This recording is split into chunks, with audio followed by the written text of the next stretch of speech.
He used to say that there would be a time when the foreigners would learn the Bengali language to read Chaitanya Charitamrita. The work on this translation began about 18 months ago.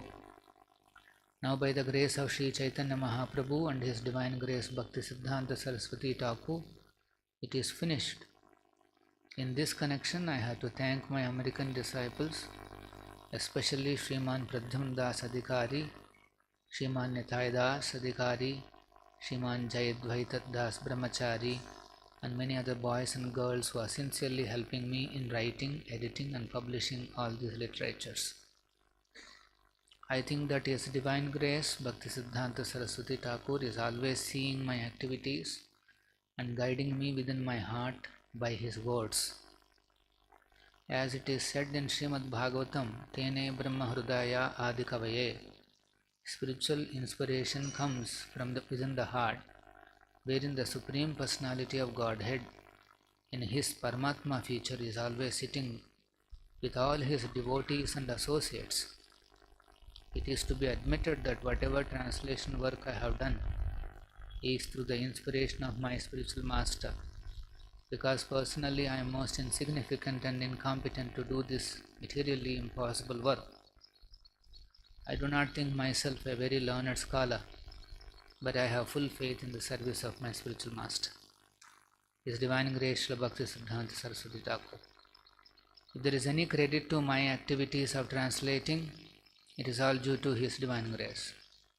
Certainly, if His Divine Grace were personally present at this time, it would have been a great occasion for jubilation. But even though He is not physically present, I am confident that He is very pleased by this work of translation. He was very fond of seeing many books published to spread the Krishna consciousness movement. Therefore, our society, the International Society for Krishna Consciousness, has formed to execute the order of Sri Chaitanya Mahaprabhu and His Divine Grace, Srila Bhaktisiddhanta Saraswati Thakur. Prabhupada ki jai.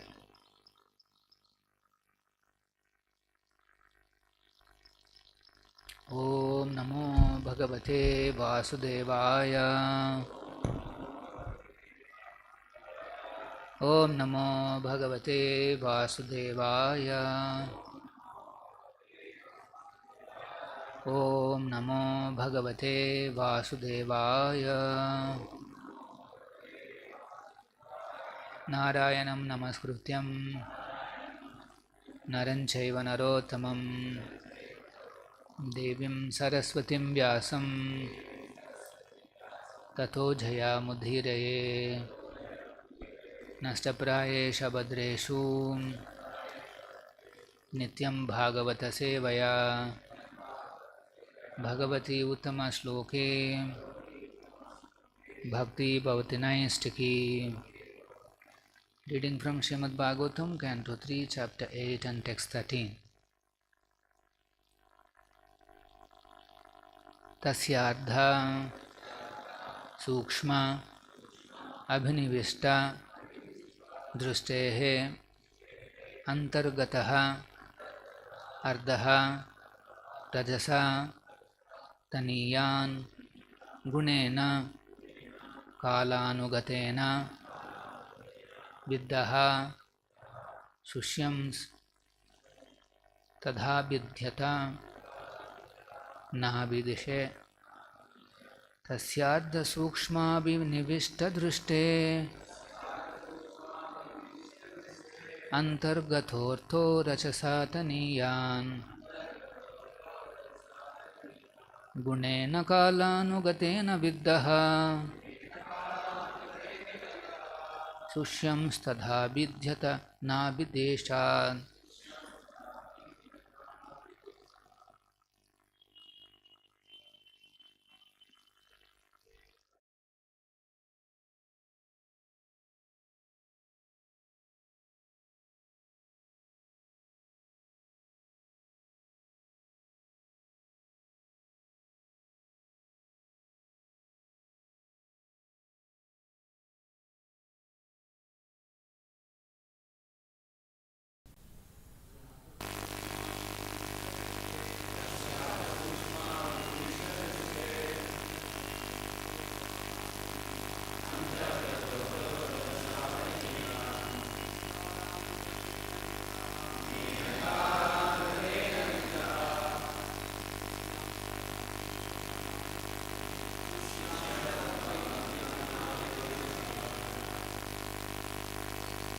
tasya, his, artha, subject, sukshma, subtle, abhinivishta drushte, of one whose attention was fixed, antagataha, internal, ardhaha, purpose, rajasa, by the mode of passion of material nature, taniyan, very subtle, gunena, by the qualities, kala anugatena, in due course of time, viddaha, agitated, shushan, generating, tadha, then, abhidhyata, pierced through, nabhidhesha, from the abdomen. Translation by His Divine Grace A.C. Bhaktivedanta Swami Prabhupada. Translation: the subtle subject matter of creation on which the Lord's attention was fixed was agitated by the material mode of passion, and thus the subtle form of creation pierced through his abdomen. Please repeat: the subtle subject matter of creation on which the Lord's attention was fixed was agitated by the material mode of passion, and thus the subtle form of creation pierced through his abdomen. I will read the next shlokas. Sa padmakoshaha sahasoda tishtat kalena karma pratibodhanena swarvashisha tat salilam vishalam vidyotaya yan arka ivatmayonihi. Piercing through this sum total form of the fruitive activity of the living entities took the shape of the bud of a lotus flower generated from the personality of Viṣṇu, and by his supreme will it illuminated everything like the sun and dried up the vast waters of devastation. 15. Talloka padmam satu eva Viṣṇuhu pravi vishat sarva gunava bhasam tasmin swayam vedamayo vidhata Swayambhuvam yam smavadhanti sabhut. Translation: into that universal lotus flower, Lord Viṣṇu personally entered as the super soul, and when it was thus impregnated with all the modes of material nature, the personality of Vedic wisdom, whom we call the self-born, was generated. Purport: this lotus flower is the universal Virat form, or the gigantic form of the Lord in the material world. It becomes amalgamated in the personality of Godhead Viṣṇu in his abdomen at the time of dissolution, and it becomes manifest at the time of creation. This is due to Garbhodakashayis Viṣṇu, who enters into each of the universes. In this form is the sum total of all the fruitive activities of the living entities conditioned by material nature, and the first of them, namely Brahma, or the controller of the universe, is generated from this lotus flower. This firstborn living being, unlike all the others, have no material father, and thus he is called self-born or Swayambhu. He goes to sleep with Narayana at the time of devastation, and when there is another creation, he is born in this way. From this description, we have the conception of three: the gross Virat form, the subtle Hiranyagarbha, and the material creative force Brahma. Lessons the Bhaktivedanta Purport. Om Ajnanatimidandhasya Jnananjanashalakaya Chakshurunmilitam Ena Tasmai Shri Gurave Namaha. Nama Om Vishnupadaya Krishna Preshtaya Bhutale Srimate Bhaktivedanta Swaminiti Namine. Namaste Saraswate Deve Gauravani Pracharine Nirvishesha Shunyavadi Paschatya Deshatarine. Jaya Shri Krishna Chaitanya Prabhu Nityananda Shri Advaita Gadadhara Shivasadi Gaura Bhakta Vrinda. Hare Krishna Krishna Krishna Hare Hare Hare Rama, Hare Rama, Rama Rama, Hare Hare. So all the living entities are waiting in the body of Garbhodakashaya Viṣṇu to get an opportunity to continue their activities in the universe, to lord it over the material nature and try to fulfill their perverted desires. So in the last sloka we have seen, because the living entities are surcharged with tamoguna, the Lord saw that his own body as bluish, a portion of his body as bluish. Blue indicates ignorance. So they are all waiting in the body of Garbhodakashaya Viṣṇu. Lord, being merciful, he wants to give one more chance to the living entities to play some roles in this universe. So the Lord is personally involved in giving a chance. So this is his mercy. So here you can see Abhinivishta Drushte. He is fixed in his attention. Now Lord is focusing. The Lord is focusing on Tasya Ardha Sukshma, the subtle subject matter of creation. Every creation happens twice. Once in the form of subtle form, and once in the gross form. Even when we do also, every work happens twice. Once in the mind and once in the gross form. It comes out through the senses. So here the Lord is focused his attention on the subtle subject matter of creation. Tasyarda Sukshma Abhinivishta Drushte. He has focused his attention. Antargata Ardaha, according to his internal purpose. So within the mind there is a purpose. The Lord is having a purpose in giving a chance to the living entities, one more chance. And then Rajasa Taniyan, there is a material mode of passion. So we know Viṣṇu is never under the control of these modes. Although he is the shelter of the modes, he never comes within their control.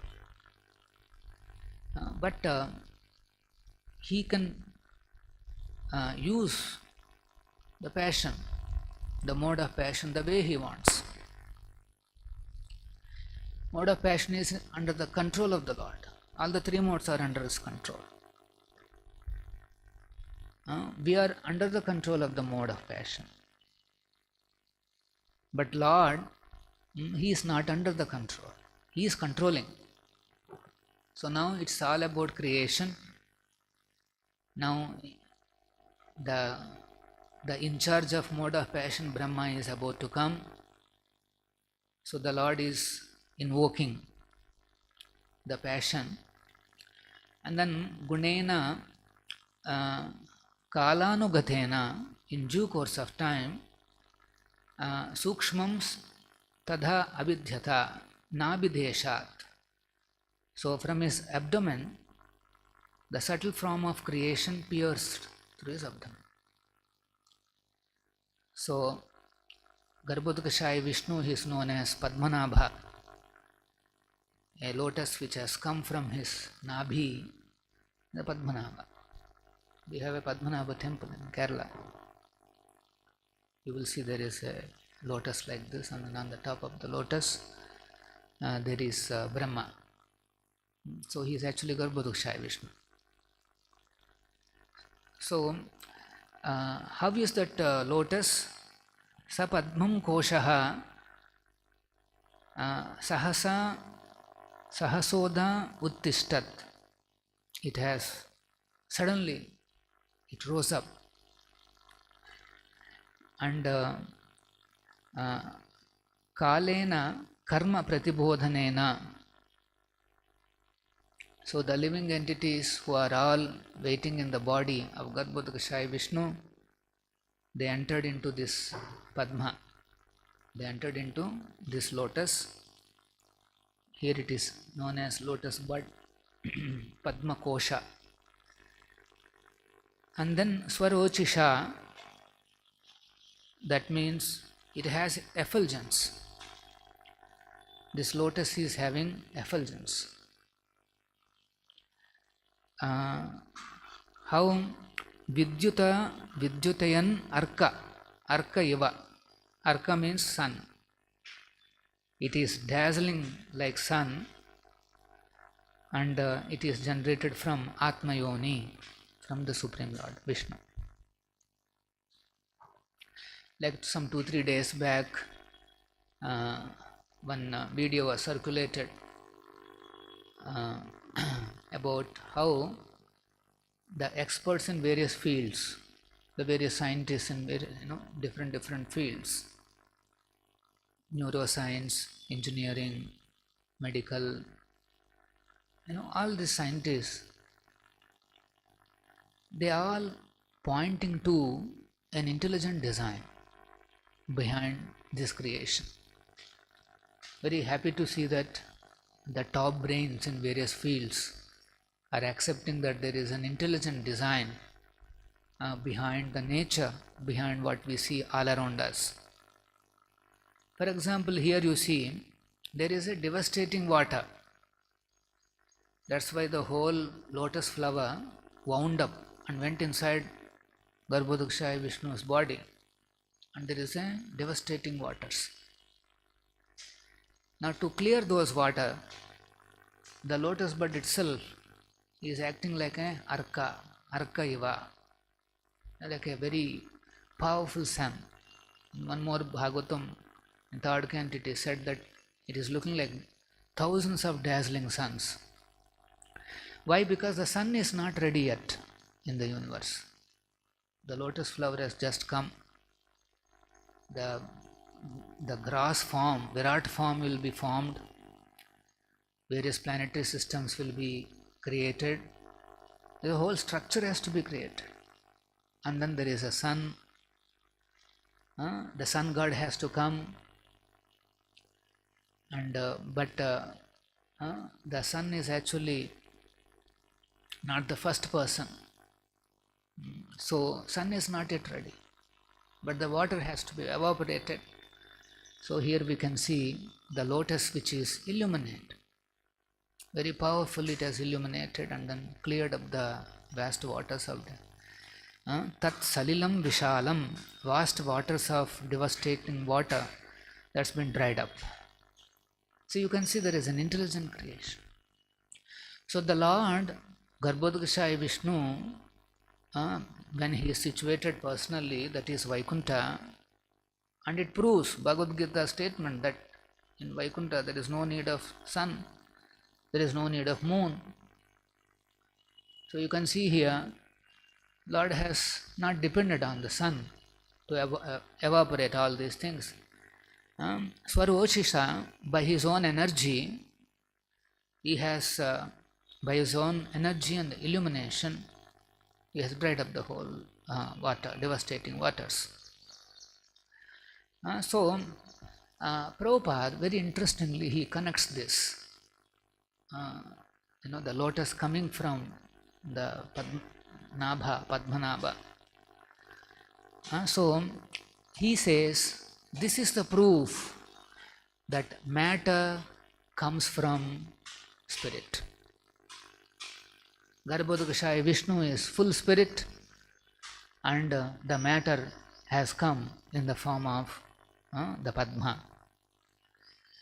The whole universe, it is material manifestation, and then it has come from the Supreme Lord, who is completely spiritual, Garbhodakashayi Viṣṇu.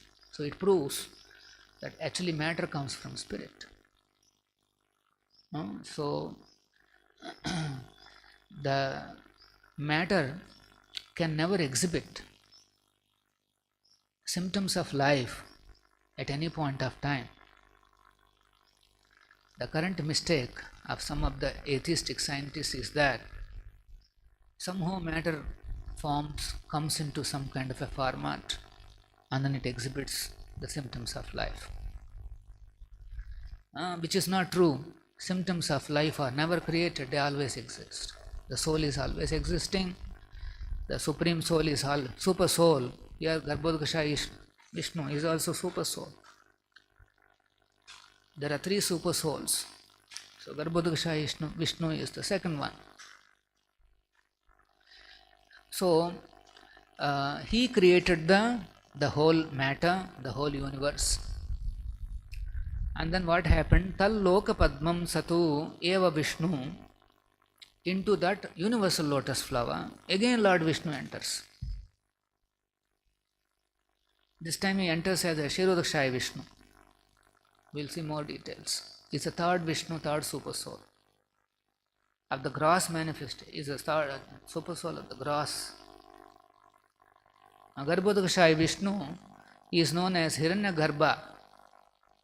He is the Super Soul of the subtle, of the universe. So, Tal Loka Padmam Satu Eva Viṣṇu. Viṣṇu again enters into this. And then Pravishat, he enters. Sarva Gunava Vasam.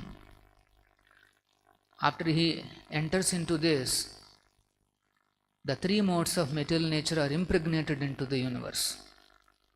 Basically 3 departments were created first: creation, maintenance and destruction. Tasmin Swayam Vedamayo Vidhata.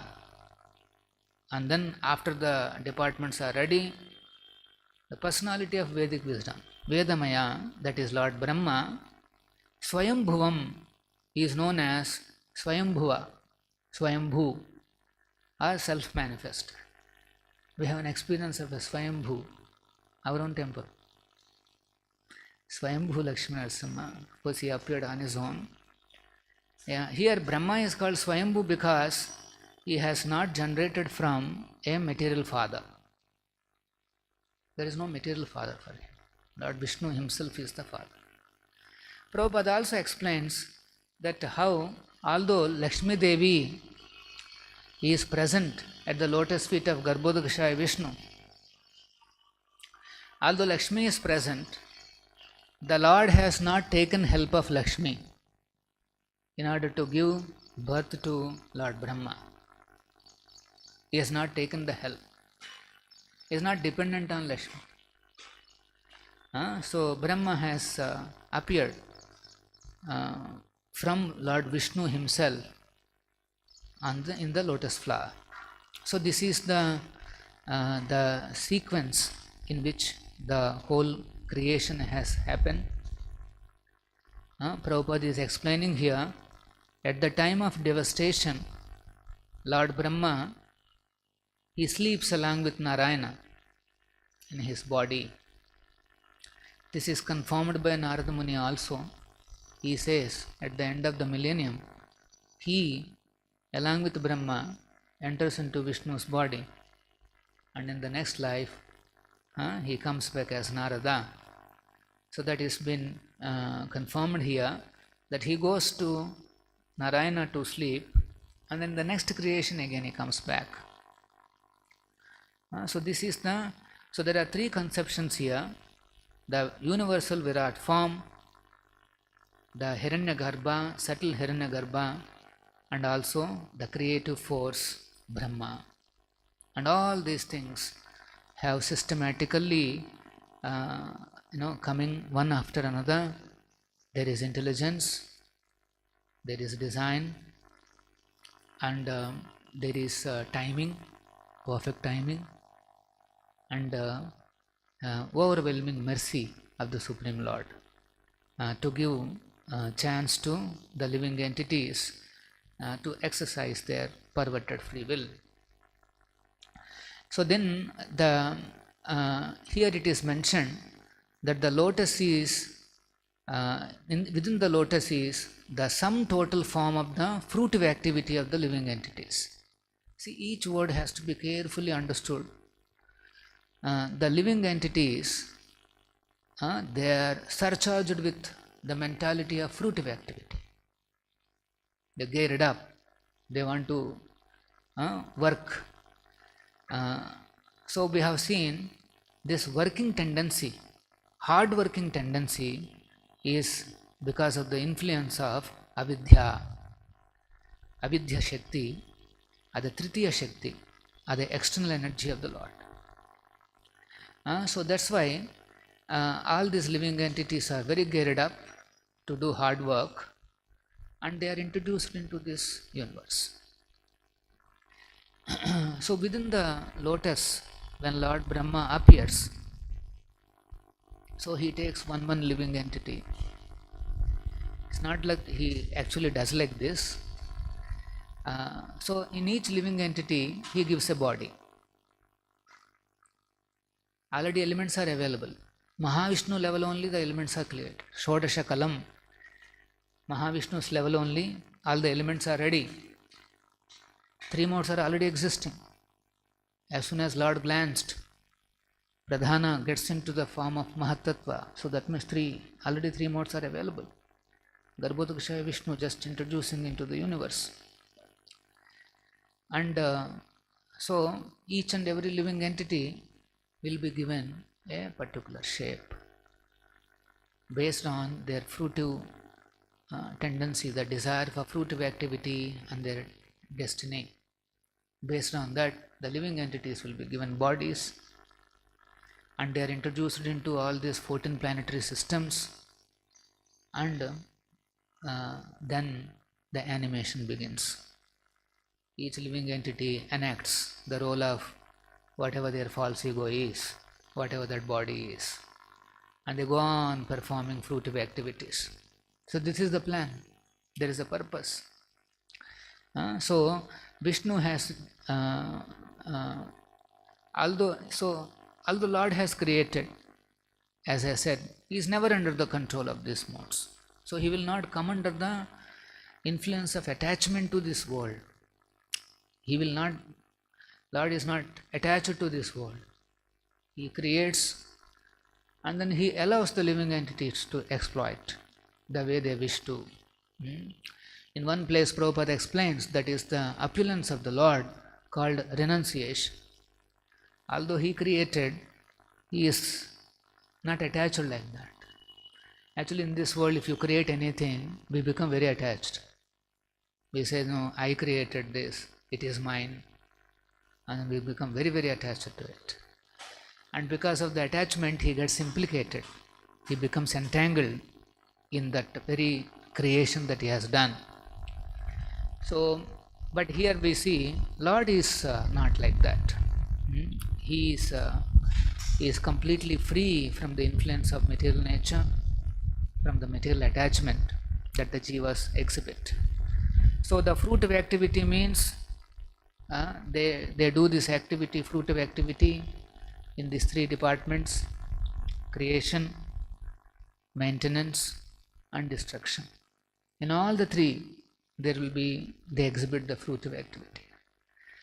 So the living entities, they do not know that behind these 3 activities there is a Supreme Lord. That's why Krishna explains, na bijhanati, anybody who becomes bewildered by the 3 modes, because they are surcharged with fruitive intention, so they become attracted to these 3 activities, they will not be able to realize that beyond these 3 modes is Garbhodakshaya Vishnu, and he himself is a part of the Supreme Personality of Godhead Krishna. This is impossible for the living entities. Actually, we will see in the next slokas, even although Brahma has been created, he is the first living entity, Swayam Vedamaya Vidhata, is is a personification of the Vedic wisdom, but he himself could not find his origin. Through the lotus he comes down to the Nabhi to see what is the origin for his creation, but he himself could not. One more interesting angle Prabhupada brings is, the first living entity that has been created is Vedamaya, Swayam Vedamayo, Brahma, Hiranyagarbha. He is also known as Hiranyagarbha. So Prabhupada refutes the theory that in the universe, the first created being is amoeba. This is the useless Darwin theory. It says the first is simplest form of life, one cell amoeba, and then it got multiplied and became more complex and complex, and that's how human beings have come. But actually here you see, first living entity is the most complex personality. Most complex, four-headed, Vedamayo, Brahma, Hiranyagarbha. So this is the Vedic version. Devotees fully believe and accept the Vedic wisdom, and they save time in understanding the whole creation and the three aspects, Virata, Hiranyagarbha, and creative force, Lord Brahma. Any questions?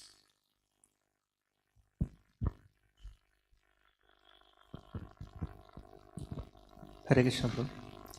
Prabhu, in the translation, this word is there, like the subtle subject matter of creation on which the Lord's attention was fixed. So, what does it signify? As I said, every creation begins in the mind. So, antagataha ardhaha. So within his mind, he focused his attention on the creation. Like we also have to think how to create. Every action, as I said, happens twice. In the mind, there should be a subtle contemplation. There is a plan which happens in the mind, and then it comes out in the gross form. So that's why whenever we do anything, we should carefully contemplate.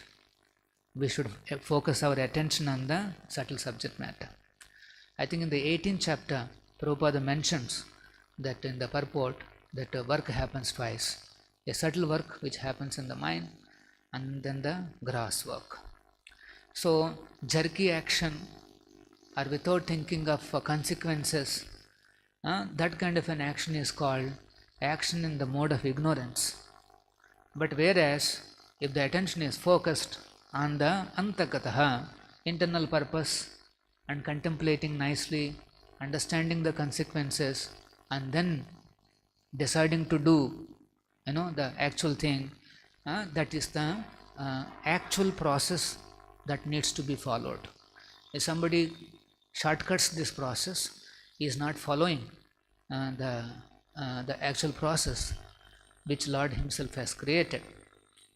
So that's what we are seeing here. The subtle subject creation is been the Lord is focusing on it. Abhinivishta druste, his attention was fixed. So Lord is also involved very closely in all the minute details of this universal creation. Minute details, up to the atom level, is involved. So that is the point here. Shri Prabhupada ki jai, Srimad Bhagavatam ki jai. Hare Krishna golden temple వారి మరో అపురూప కానుక హరే కృష్ణవాణి ఆధ్యాత్మిక మాసపత్రిక. ఇప్పుడు mobile app ద్వారా కూడా సులభంగా పత్రికలు చదువుకునే సౌకర్యం, వార్షిక సభ్యత్వం, భగవద్గీత, భాగవత ప్రవచనాలు, స్ఫూర్తి సందేశాలు, ఇంకా మరెన్నో సదుపాయాలతో హరే కృష్ణవాణి మొబైల్ యాప్ నేడే డౌన్లోడ్ చేసుకోండి. మరిన్ని వివరాల కోసం కాల్ చేయండి 913310